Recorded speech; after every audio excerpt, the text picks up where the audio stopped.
Part 96, Gretchen. Ilang sandali pa nakarinig siya ng mga patak ng ulan sa bubong ng silid na kinaroroonan niya at base sa narinig niya malakas ng ulan sa labas habang palamig ng palamig ang temperatura at dahil memorial service ang diniluhan niya, nakasuot lang siya ng manipis na body-tight clothes na binatungan niya ng mahabang coat at ang malakas na ihip ng hangin na hindi nakatulog sa lambing na nararamdaman niya. Likas na malamig talaga ang normal na temperatura ng bundok tapos wala pang kahit anong bagay na mahanap si Bianca sa loob para idagdag na pagtakip sa katawan niya. Kung alam niya lang na mangyayari ang bagay na to, dapat dinala niya ang kanyang bodyguards or dapat sumabay na lang siya kay Anthony. Hello mga ka-Ashlon. Nako, ano kaya ang mangyayari kay Bianca? Makaalis pa kaya siya sa lugar na pinagdalhan sa kanya? Sa tingin niyo mga ka-Ashlon, bakit kaya dinukot si Bianca? Naku, mukhang si Gretchen pa ang mapagpupuntulan ng galit niya. Comment naman po kayo at lahat yan babasahin ko. Bago pa humaba ang usapan natin, ituloy na po natin ang kwento. Dapat kasama ni Bianca si Colin para protektahan siya but because of that witch, Gretchen, mag-isa tuloy siya sa biyahe. O hindi kaya sinadya ni Gretchen na mag-isa siyang aalis ng Okomori Villa para di mahirapan ang mga kasamahan nito?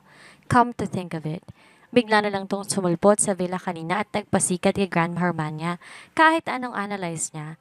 Sa lahat ng mga nakaaway niya, si Gretchen lang ang may motibo na mawala siya. Of course, dahil karibal siya nito kay Colin.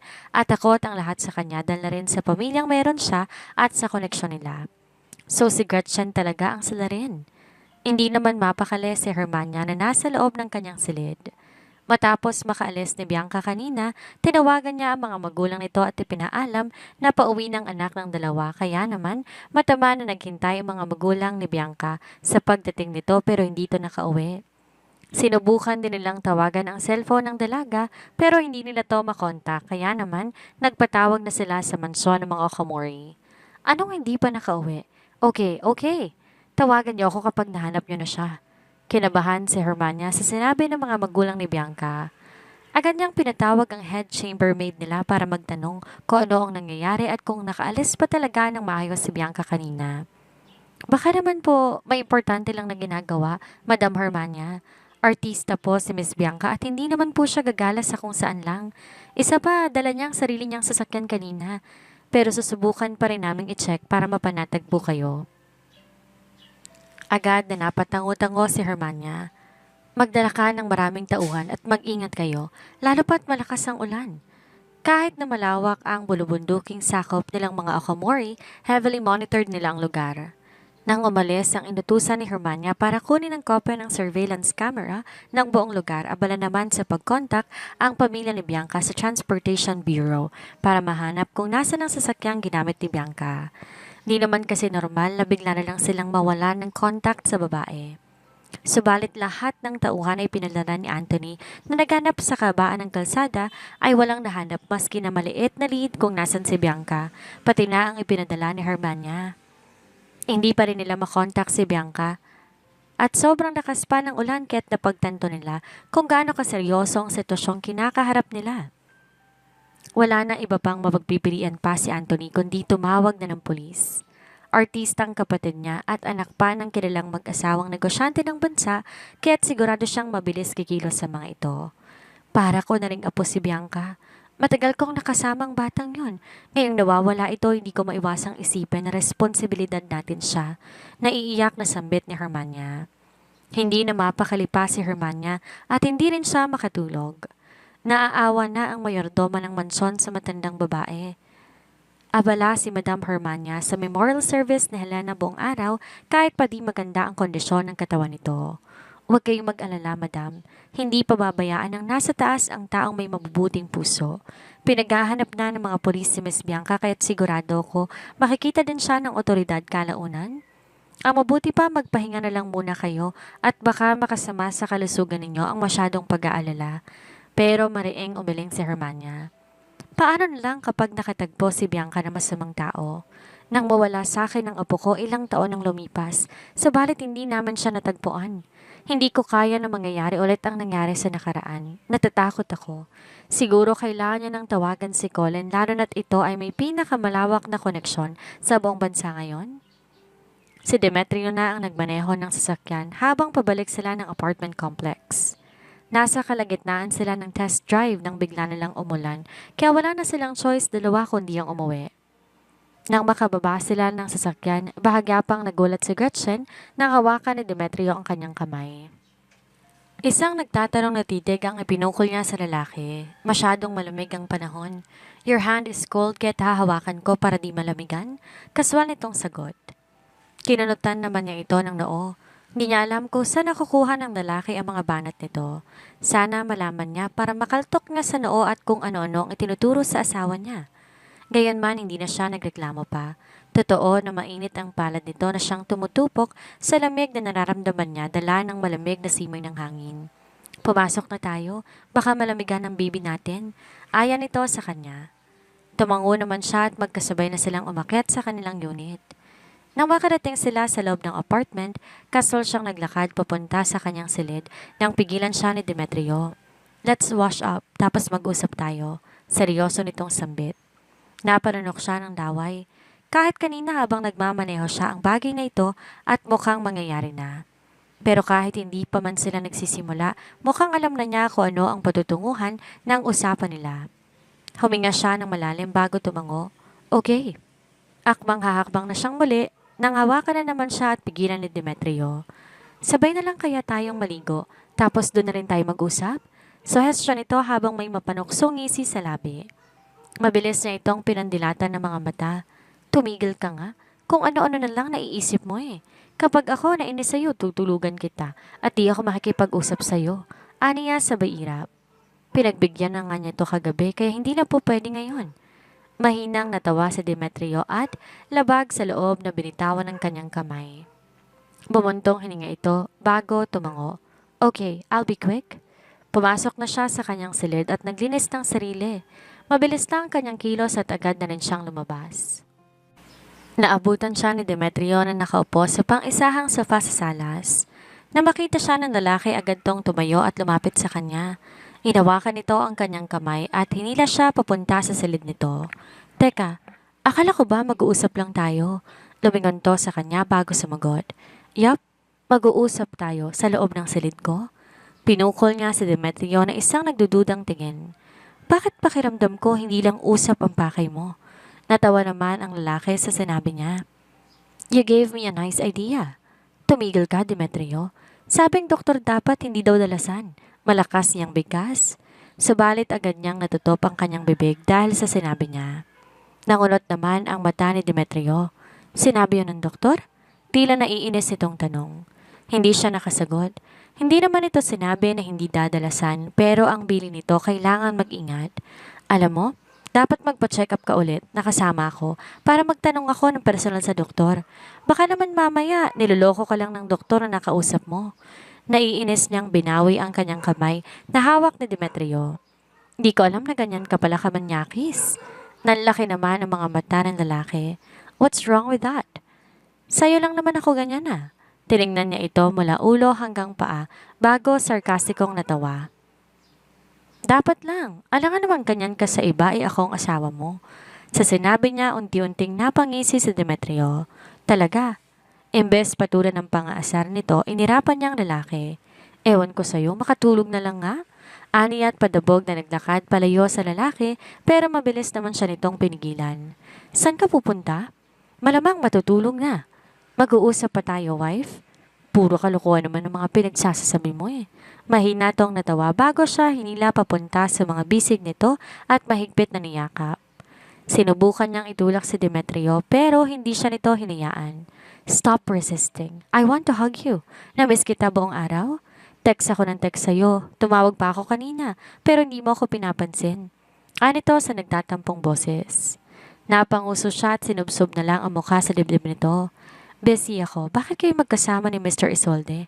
Malumanay nitong tanong. Nagangat siya ng tingin kay Demetrio. Ang mga mata nito na dati malamig, ngayon ay masuyong nakatunghay sa kanya. Kinagat niya ang pang-ibaba niyang labi at nag-iwas ng tingin. Come on, wife. I'm being honest with you. Can you do the same for me? Malambing nitong sambit. Huminga siya ng malalim bago nagsalita. Mukhang wala naman siyang pagpipilian kundi sabihin ditong totoo. Nag-apply ako bilang dobber sa kumpanya ni Mr. Isolde. Balak kong mag-resign sa Dynamic Luxury pagtatapat niya. Balak niyang ilihim kay Demetrio ang tungkol sa plano niya, pero eto siya ngayon sinasabi na sa lalaki ang lahat, pati ng dahilan niya. Mataman namang nakikinig si Demetrio sa kanya habang nagsasalita siya. Makalipas na ilang sandali, natapos na siyang magkwento dito, nanatiling tahimik si Demetrio kaya naman dahan-dahan niya itong sinulyapan at nakita na malalim ang iniisip nito. Galit ka ba? Kinakabahan niyang tanong. Sinalubong naman ng titig ni Demetrio ang kanyang mga mata. No, and about your departure in my company, papayagan kita. Talaga? Masaya niyang bulalas. Nakangiti namang tumango si Demetrio. Yup, but you have to abide by my condition. Napakurap-kurap naman si Gretchen. Condition? Tumango si Demetrio. Yes, napasimangot siya. Siya nga kanina na nagbigay ng kondisyon, hindi siya pinagbigyan ng lalaki. Tapos ngayon kailangan pa may kondisyon bago siya nito payagang umalis? Ang unfair naman. Anong kondisyon? Nakanguso niyang tanong. Papayagan kitang magtrabaho kay Mr. Isolde basta't simula ngayon, tabi na tayo kung matutulog. Nanlaki ang kanyang mga mata sa narinig. Magtatabi tayo? Di makapaniwala niyang tanong. Bakit gulat na gulat ka? Nagtabi na tayo nung nasa bahay si Grandma Marie at wala namang naging problema. Isa pa, mag-asawa na tayo, Gretchen. It is normal for us to sleep together. Dapat nasa tabi kita para maprotektahan ko kayo ng baby natin. Hindi siya sigurado pero pakiramdam niya, ginagamit lang talagang rason ni Demetrio ang anak nila. Wala namang mangyayaring masama sa kanila ng anak niya sa loob ng apartment kaya't bakit kailangan pa silang protektahan? Paano kung hindi ako pumayag? Mapanghamon niyang tanong. Then hindi ko papayagan ang pag-alis mo. I will tell the HR not to accept your resignation at ipapaalam ko sa lahat na asawa kita. Di siya makapaniwalang napatitig kay Demetrio. Hindi ba't blackmail ang ginagawa mo? Tsaka hindi pa ako handang magpakilala sa lahat na asawa mo ko. Then, let me rephrase it. Hindi ko tatanggapin ang resignation letter mo at ipopromote kita papunta sa opisina ko para lagi na tayong magkasama. How about that? Sinamaan niya ito ng tingin. Gayunman hindi naman natinag si Demetrio. Huminga siya ng malalim bago nagsalita. Okay, deal.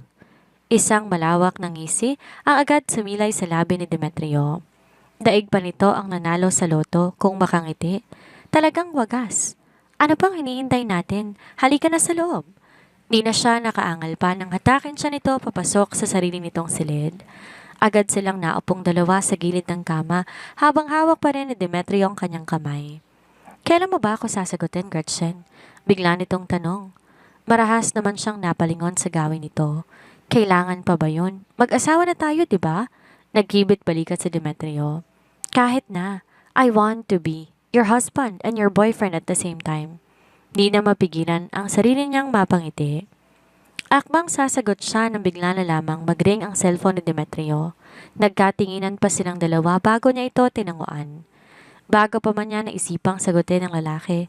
Alam niyang busy tong tao at anumang oras maaaring may tatawag dito tungkol sa kumpanya at sa business nito. Nang makita ni Demetrio na si Grandma Hermania ang tumawag, agaran niyang sinagot ng di umaalis sa tabi ni Gretchen. At inilagay pa sa loudspeaker ang tawag para marinig ng asawa niya kung ano ang pag-uusapan nila. Colin, may malaking problema tayo. Nawawala si Bianca. Anito sa natatarantang boses. Wala namang naging reaksyon si Demetrio. Sigurado siya sinasadya niyo ni Bianca. Siguro sinabihan na naman to ng masamang espiritu kaya't naisip ng kalokohan. Hindi na to nadala at pati si Grandma Hermania dinamay na ng babae. Napasilya pa siya kay Gretchen bago sumagot. Malaki na po si Bianca, Grandma. Siguro nagtatago lang yon dahil wala sa mood. Huwag kang masyadong mag-alala. Magpapakita niyan kapag nagsawa na. Hindi namin siya makontak mula nang umalis siya, Colin. Late na nga siya nakauwi dahil sinamahan niya pa ako. Paano na lang kung mapahamak siya? Tumawag na ng mga pulis ang mga inuwi. Naalala mo ba nang nawala si Helena? Hindi ko na siya nakita ulit. Natatakot ako na baka mangyari kay Bianca ang nangyari sa apo ko. Please, Colin, tulungan mo kong hanapin si Bianca. Puno ng pagsusumamo nitong wika. Walang balak makialam si Demetrio sa mga bagay tungkol kay Bianca at sa pamilya nito but Grandma Hermania is different. Alam niya na di maganda ang kalagayan ng puso ng matandang babae. Kapag nagkatotoo na mamamatay nga si Bianca, sigurado siya, hindi yon kakayanin ng matanda. Lumingon siya kay Gretchen, sabalit hindi pa man siya nakakapagsalita, tinanguan na siya ng babae. Muli niyang binaling ang kanyang atensyon kay Grandma Hermania. Don't worry, Grandma. Gagawa ko ng paraan. Buntong hininga niyang sambit. Nang matapos ang tawag, hinarap niya si Gretchen. Marami pa dapat silang pag-uusapan pero maaantala na naman. Ayos lang ba sa'yo? Natutulong ako sa paghahanap kay Bianca? Tanong niya dito. Muling tumango si Gretchen. Kahit pa may alitan sila ni Bianca, di naman niya maatim na hayaang mapahamak ang babae kung totoo ngang nawawala ito. Papayagan kita, Demetrio, but in one condition. Whatever condition, wife? Tipid siyang ngumiti bago marahang pinisil ang kamay nitong nakahawak sa kanyang sariling kamay. Kailangan bumalik ka sa akin ng buo at ligtas. Dapat walang maski isang gasgas. Isang masuyong ngiti ang sumilay sa labi ni Demetrio bago marahang hinaplos ang makinis na pisngi ni Gretchen. Of course, I will just facilitate my man tapos uuwi rin ako kaagad. Mauna ka na lang matulog. Baka mapuyat kayo ng baby natin kakahintay sa akin. Ngumiti din si Gretchen bago tumango. Sinamantala niya ang pagkakataon para gawaran ng magaang halik sa labi ang babae. Di naman siya nito sinaway na ikinatuwa niya. After kissing her lips, he also kissed her tummy. Aalis lang sandali si Daddy, okay? Matapos makapagpaalam kay Gretchen ay nagbihis na siya ng panibagong damit. Labis siyang nag-aalala sa kondisyon ni Grandma Hermania pero wala siyang tiwala kay Bianca. Kung ano-anong bagay ang pumapasok sa utak nito para lang magpapansin kaya't hindi malayo na isa ang pagkawala nito sa mga kalokohan ng babae. Bago siya umalis, tinawagan niya si Anthony para kumpirmahin kung totoo nga ang sinabi ni Grandma Hermania. I am not kidding, Colin. Nawawala talaga ang kapatid ko. The last mobile signal was located at the foot of Mount Solitude. Anito sa paos na boses. Mount Solitude? Hinanap ni Demetrio ang location ng naturang bundok. Lampas 30 kilometers ang layo nito mula sa syudad at napapalibutan niyo ng maliit na baryo. Hindi yon ang klase ng lugar kung saan magagawi si Bianca. At kung totoo nga na doon huling namataan ang location ng babae, then she is indeed in trouble. Okay, magdadala ako ng tauhan dyan para mapanatag na rin si Grandma Hermania. Aniya bago pinatay ang tawag. I need to go, wife. Muli niyang paalam kay Gretchen. Mag-iingat ka, Demetrio. May bahid ng pag-aalalang sambit ni Gretchen. Tinanaw ni Gretchen si Demetrio na nasa baba ng apartment complex.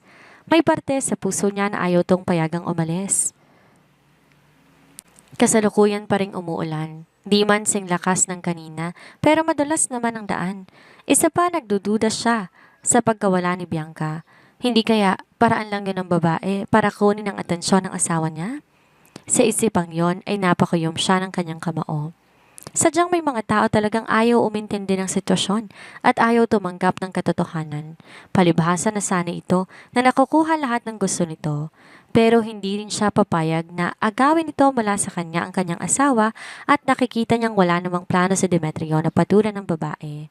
Yun nga lang, base sa boses si Grandma Hermania kanina, labis ang pag-aalala nito sa pagkawala ni Bianca. Parang pinipiga ang puso niya sa kaisipang maaaring may mangyaring masama dito dahil sa labis na emosyon kaya kahit ayaw niyang umalis si Demetrio, di niya napigilan ang lalaki. Nang makaalis na ang sasakyan ni Demetrio, isinara niya na ang kortina. Pumasok na siya sa kanyang silid at doon nahiga. Ilang sandali pa tumunog ang kanyang cellphone at nakitang si Kendra ang tumatawag kaya agad itong sinagot. Gretchen, my sister is missing. Anito sa natatarantang boses. Napatitig siya sa screen ng kanyang cellphone. Mukhang totoo nga. Nawawala talaga si Bianca. Nabalitaan ko nga. Papunta na si Demetrio sa lokasyon ng kapatid mo para tumulong sa paghahanap. Talaga? Salamat naman kung ganun. Kung sakaling makita mo siya, please call me Gretchen at maraming salamat. Alam niya maliit lang ang tsansa na magawi ang kapatid niya sa tirahan ni Gretchen pero nais pa rin niyang magbaka sakali. Huwag kang mag-alala. Tatawagan kita agad kung sakaling makikita ko siya. Umayos siya ng higa para matulog na pero makalipas ang halos isang oras hindi pa rin siya dinadalaw ng antok. Puno ng mga bagay tungkol kay Demetrio ang isipan niya. Hindi pa rin to tumatawag sa kanya kaya hindi niya maiwasang mag-alala. Matapos ang ilang beses na pabiling-biling niya sa higaan, bumangon siya at lumabas para uminom ng tubig. Mahina na lang ang ulan pero sa tingin niya, hindi yon titila hanggang sa mag-umaga. Maya-maya pa napatitig siya sa nakasarang pintuan ni Demetrio.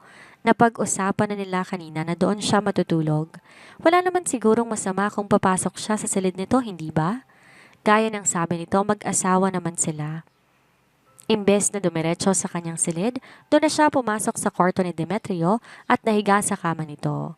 Agad na nanood sa kanya ang pamilyar na amoy ng kobre kama at unan.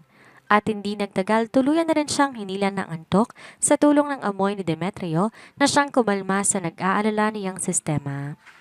Dahan-dahan, nagmulat ng mga mata si Gretchen at napagtantong maliwanag na pala sa labas.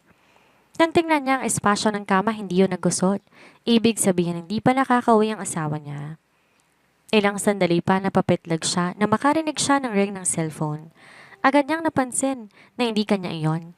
Dumako ang kanyang tingin sa pang-isahang sofa na malapit sa study table kung saan naroroon ang tumutunog na cellphone. Nangunot ang kanyang noo nang umalis ng kama at tinampot ang cellphone. Napagtanto niya na kay Demetrio iyon. Mukhang nakalimutan pala yon ng lalaki pag alis ito kagabi. Nang tingnan niya ang screen, nakita niyang si Mr. Ocampo ang tumatawag. Wala sanang balak sagutin ni Gretchen ang tawag dahil kahit mag-asawa sila ni Demetrio, hindi niya alam ang mga bagay-bagay na tungkol sa negosyo nito. Pero sunod-sunod na ang naging tawag ni Mr. Ocampo at pagpapadala nito ng mensahe dahilan para mawalan siya ng choice kundi kausapin ng lalaki. Master Colin, may importante pong dokumento ang kailangan niyong pirmahan, bungad ng lalaki. Mr. Ocampo? Agad na natahimik si Mr. Ocampo sa kabilang linya nang marinig ang boses niya. Hindi naman inaasahan ni Jomar na si Miss Miranda ang sasagot ng tawag niya dahilan para matigilan siya. Tinawag pa niyang Master Colin ang boss niya. Narinig kaya yun ni Miss Miranda? Parang nais na lang niyang lamunin siya ng lupa. Sigurado siya, patay siya kay Master Colin nito.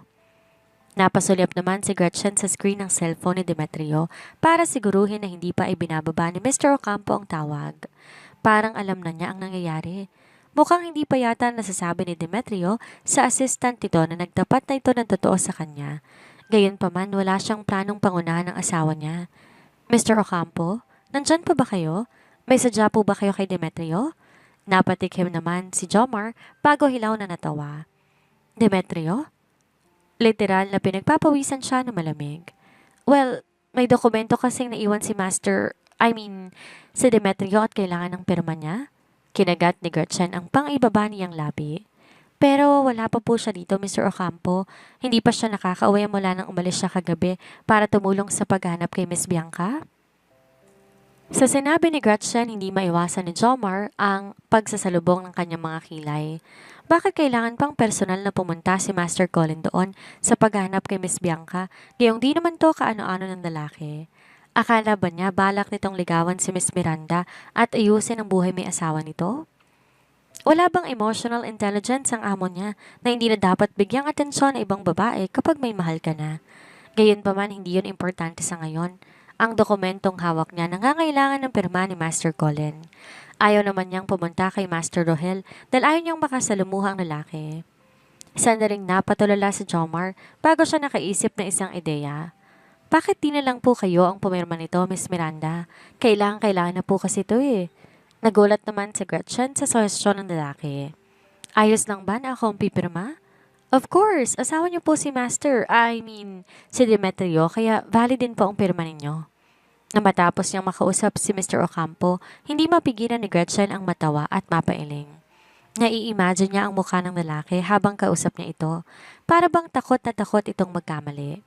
Gayunpaman, naligo na siya at nagbihes bago lumabas ng apartment. Hindi naman siya busy ngayong araw kaya pagbibigyan niya si Mr. Ocampo. Isa pa, mabait naman sa kanya ang lalaki at sigurado siya sa Demetrio ang nag-utos kaya magsisinungaling to sa kanya. Normal lang, nasusundin nito ang asawa niya. Malapit lang din naman ang dynamic group of companies sa tinutuluyan niya. Halos 15 minuto lamang ang biyahe para makarating doon. Habang lulansya ng taxi, hindi niya maiwasan isipin si Demetrio. Mag-uumaga na lang pero hindi pa nakakauwi ang lalaki.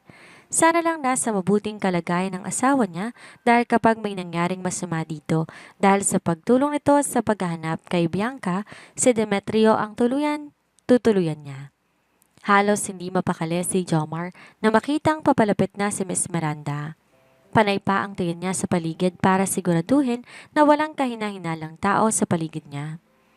Nang makarating sa gawin niyang asawa ng kanyang boss, agad niyang inabot ang dokumento dito.